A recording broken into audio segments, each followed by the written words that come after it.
महाभारत के श्राप। नंबर 1, श्री कृष्ण का अश्वत्थामा को श्राप। महाभारत काल में अश्वत्थामा ने धोखे से पांडव पुत्रों को मार दिया था और श्री कृष्ण ने अश्वत्थामा को 3000 साल तक वनों में भटकने का श्राप दिया था। अश्वत्थामा आज भी वनों में भटक रहे हैं। नंबर 2, युधिष्ठिर का नारी जाति को श्राप।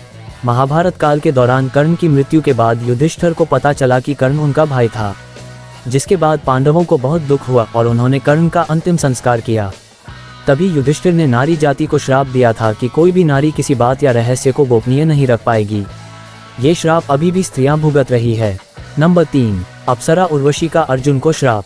अर्जुन दिव्यास्त्र की शिक्षा पाने के लिए स्वर्गलोक गए थे। उस समय उर्वशी नाम की स्त्री उन्हें देखकर आकर्षित हो गई थी।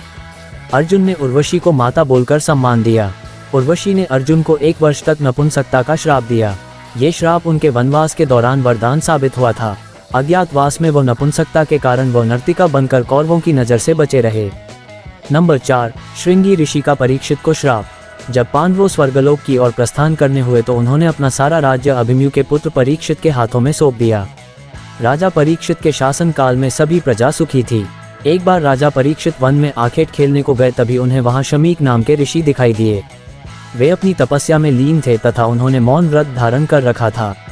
जब राजा ने उनसे कई बार बोलने का प्रयास करते हुए भी उन्हें मौन पाया तो क्रोध में आकर उन्होंने ऋषि के गले में एक मारा हुआ सांप डाल दिया। जब ये बात ऋषि शमीक के पुत्र श्रृंगी को पता चली तो उन्होंने राजा परीक्षित को श्राप दिया कि आज से 7 दिन बाद राजा परीक्षित की मृत्यु तक्षक नाग के डसने से हो जाएगी। राजा परीक्षित के जीवित रहते कलयुग में इतना साहस नहीं था कि वह हावी हो सके, परंतु उनके मृत्यु के पश्चात ही कलयुग पूरी पृथ्वी पर हावी हो गया। नंबर 5, मांडव्य ऋषि का यमराज को श्राप।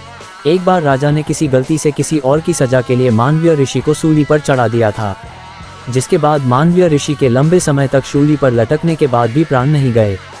बाद में उन्हें राजा ने शूली से उतार दिया। मांडव्य ऋषि यमराज के पास गए और पूछा कि मुझे ये किस बात की सजा मिली। तब यमराज ने बताया कि उन्होंने 12 वर्ष की आयु में कीड़े की पूंछ में सीख चुभाई थी। मांडव्य ऋषि ने कहा कि इतनी छोटी उम्र में किसी को सही गलत की पहचान नहीं होती है। ऐसे में उन्होंने यमराज को शूद्र योनि में दासी के पुत्र के रूप में जन्म लेने का श्राप दिया था।